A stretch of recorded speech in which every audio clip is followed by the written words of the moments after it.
Hi everyone, today I'm going to continue with the second instalment of the games I'm most anticipating yet to come out in 2021. So as I mentioned in the first instalment, these games are mostly coming out at Essenspiel. However, some of them are coming before, I believe, at Gen Con. So let's get started with the first game. So the first one I'm going to talk about is Hippocrates by Alan Orban, who was a co-designer of Trois, and published by Game Brewer. So Hippocrates looks amazing. First off, I love the graphic design and the layout of the board on this one, and I also like the theme and idea of it, where we are, I suppose, running these medical facilities in kind of an antiquated time. We are trying to acquire doctors, and we're going to have to pay them, and then we're going to be bringing patients into our little hospital, I suppose, trying to cure them by giving them certain medicines. However, the more you neglect them, they're going to kind of fall into a worse state and eventually die if you don't look after them. I really like this idea. I think it's a great theme. The drafting system on which you're acquiring the different patients looks pretty interesting, and I also like the idea of how you actually cure the patients, because you almost build up this little network of tiles connecting patients to doctors, etc. Looks really fascinating. It looks right up my alley and the kind of games I enjoy. Again, graphic design and the theme and premise look absolutely fantastic. Artwork looks great, and it just looks like a really polished product. So yeah, very excited to try out Hippocrates. The next game I'm going to talk about is Messina 1347. So this is a co-design by Vladimir Suki, who, to be honest, every game he's brought out has been absolutely fantastic, at least the ones I've tried. We're talking Underwater Cities, Praga, Pulsar. These are all great designs, and this one's being published by Delicious Games, which I believe is his own publishing company. And I love, again, a bit like Hippocrates. I really like the idea of this one, where I believe Messina was one of the first areas really affected by the Black Plague. And on this one, you're kind of fleeing the city, trying to set up somewhere else while it blows over, but then being a bit kind of sneaky and trying to capitalise on the carnage by getting back into the city and then kind of monopolising certain economic factors. I really like this idea. I think it's a really fresh coat of paint, and it looks like it's got some element of tile placement in this one. I'm not so sure on the kind of more detailed mechanisms, but if it's got Suki's name on it, and with that cool theme, my expectations are sky high, because this guy has not let me down yet. So yeah, that's Messina 1347. The next game is something completely different, with Savannah Park. So this is by one of my favourite design duos, Kramer and Kiesling. And this one is being published by Capstone and Deep Print Games. And this one, much lighter than the other games I've talked about so far on this video, as you have this big board of animals. You've got different types of animals in different kind of sizes. So you've got like packs of a single animal, and then ones I think up to maybe 3 or 4 animals. And the idea is you are simply going to be taking one of these animals, and then you're moving it somewhere else on the board and putting it face down, which shows that it's already been used. And you're basically trying to arrange this board and organise it to score as many points as you can. Being careful not to go next to certain bushfires, because that can potentially lose you points if you put the wrong animals next to them. And it just looks like this really puzzly, family-friendly style game with some hidden depth there, some modularity as well. And generally anything that Kramer and Kiesling put out is of top quality, and I've yet, again, a bit like Suki, I've yet to play a bad Kramer or Kiesling game.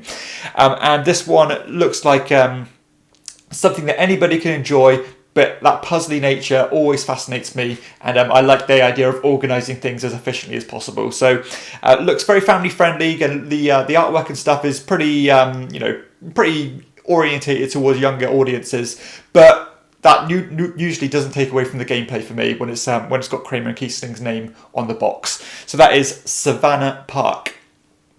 The next game I'm going to talk about is a game called Settlement. So don't know a tremendous amount about Settlement, other than it's got a fantastic cover. And also this one's being designed by Alexander Nevsky, who you may recognise as being the designer for Mysterium.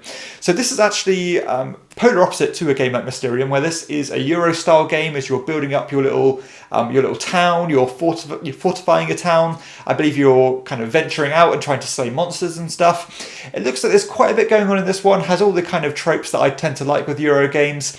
And again, just more fascinating to see what a designer like this and how he approaches a more Euro style game. I love the art direction. This one, it has almost a cutesy but slightly vamped up version of that, and it just looks fascinating. Again, that box cover couldn't be more interesting, and I just like the way this game's leaning. So I'm certainly interested in trying out Settlement.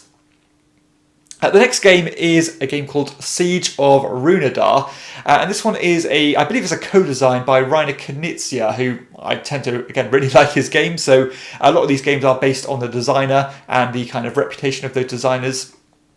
And this one's being published by Ludonova, and one of the big factors for me, not only the designer, but the actual idea of this one. So this is a cooperative deck building siege game. So we are trying to work together to defend this castle against the invading hordes, and I believe the idea or the end game goal is that we're trying to kind of tunnel out and evacuate before they overrun us. Love that idea.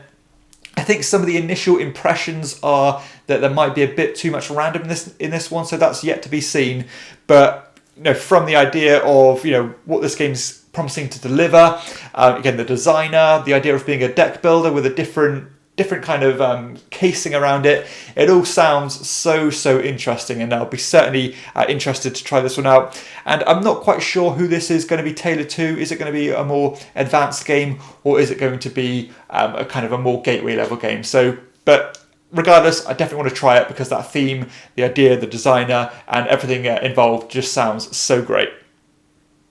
The next game I'm going to talk about is Stroganoff. So this is going to be a game brewer designed this year, designed by Andreas Stedding. So Andreas Stedding, you might know as the designer from Hansa Teutonica, Gugong, all kind of different games that he's brought out over the years. Very versatile designer, and this looks like another facet of his designing prowess. Something that doesn't look like any of his other existing designs, as we are, I suppose, the higher ups of this family, the Stroganoff family, and we're sending out our little minions to try and explore, trying to travel and set out outposts, trying to get these rare kind of furs and stuff, all to get points. And I believe you're trying to kind of move along this track as far as you can, and when it gets to a certain round, you kind of get them back and get points in different ways.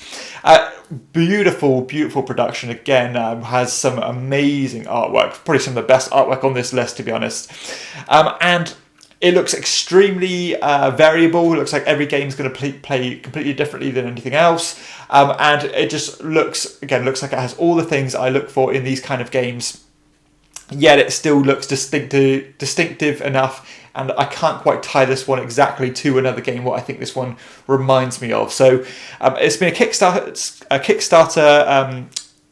project, and I think it's going to be released at Essen, and yeah, really excited to try out Stroganoff. The next game is pretty much a cornerstone of the games I look forward to every year. This is Tabanusi, being published by Board and Dice and designed by Daniele Tascini and David Spada in this example.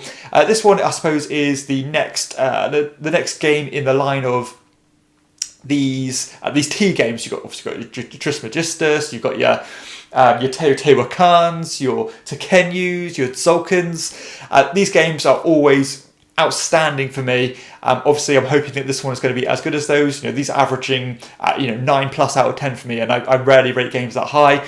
So yeah, these are always the best of the best games of the year for me, and always finish in that in my top 10 at least. So obviously, I'm hoping that this one's going to be as good as those games. This game, a lot like a lot of those other games, uses dice drafting, and I'm always interested to see how Tascini implements new ways to use dice in his games. And this one looks like it's another fresh and innovative way to use dice, where the dice that you draft are going to affect the next round in which you take action. So you have kind of these different locations on the board. You're building up these different parts, you're laying these kind of blueprints down where people can build buildings on. But again, I love that idea of the dice you draft affects the next round and what you can do. So really interesting. It has a consistent graphic design, kind of related to those previous designs I mentioned. And again, just natural expectations are sky high. And how long can they keep this level of quality up? So hopefully this is going to be as good as the others, and I'm sure it will be. That is Tabanusi. The next game is more of a filler game, so a little break from the heavier Euros. This one is a game just called 10. So I do like a good filler game, and I like auction and push your luck style games, and this one seems to have those elements on it. So this is a game where you are drawing cards from a kind of blindly from a stack. It has that kind of blackjack style feel to it, where you're trying not to go bust. However, this one you have ones that kind of raise the stakes and then lower them again. So, you know, sometimes you'll get like, you know, try not to go bust on 10, you might get up to 7, but then you'll draw another card that brings it back down, which is different in itself. And then once you've kind of stopped pushing your luck, you can either choose to take cards in order to build sets, and you're trying to get kind of consecutive numbers, or you can take these tokens which can let you bid on cards almost discarded into a market in previous rounds. I really like that idea. It seems like it has some good player interaction here as you're bidding for these different cards. People are reaping benefits off your turn when they're not playing. So I really do like all these things going on. It seems like it's has that mass appeal to it. Simple rule set, but enough here to keep you interested. And these kind of games always seem to be hits with me in my gaming group. So I'm very excited to try 10, and I believe this one is out imminently.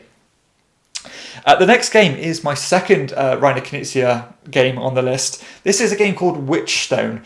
Now, Witchstone is a really interesting design, and to be honest, if I didn't know this was a Reiner Knizia design, I would have said this was a Stefan Feld game, because this one seems to have all the systems and things that someone like Stefan Feld would use. As you have just a bunch of basic mechanisms and you're trying to get as many points as you can. But I like the kind of the action system in this game. It reminds me of Bonfire, which was a game by Stefan Feld, where you're placing tiles onto the board, or in this example, kind of a cauldron, and which have different actions on them. And the more you kind of place them on the board, you're connecting tiles together and getting more stronger versions of those actions. And you're climbing tracks and things. You're building networks and getting points in lots of different ways. You're very mechanical, pretty dry. But I like those kind of games. It seems to have all the hallmarks of things that I like. We have interlocking systems and kind of ramping up action. So I really do like everything this game seems to have. I like the theme. I'm always interested in seeing what Knizia does. And, this one's being advertised as more of a 90-minute style game, which, to be honest, Knizia doesn't normally do those style things. It's normally faster auction style games, whereas this one is a more involved Euro game. So really excited to see what this game has to offer, and it seems to be something I'd enjoy. So I'm very excited to try out Witchstone. And the final game I'm going to talk about is a game called Zapotec. So this is another board and dice design. This one's designed by Fabio Lopiano, though, who you may recognise probably more recently as being the designer of Merv, The Heart of the Silk Road, which was a pretty big hit from last year. This designer really seems to be kind of hitting his stride and bringing out good games. And Zapotec seems to be the next kind of instalment of that. A kind of a pretty midweight Euro, almost falls into that line of those tea games by Tashini. As you are trying to build these temples, etc. But the thing that seems to distinguish this game from other games is the fact that it is card driven. So I think you are simultaneously playing cards, revealing them, which determines the initiative in which you're going to take your actions, and of course the actions which you can take.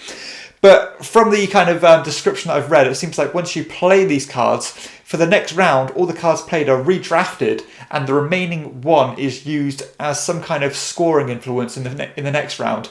And that seems like a really fresh and simple idea, and I'm really interested to see how that one actually works in practice. So hopefully there's something on this list that appeals to you, something you didn't know about, and now are excited to see.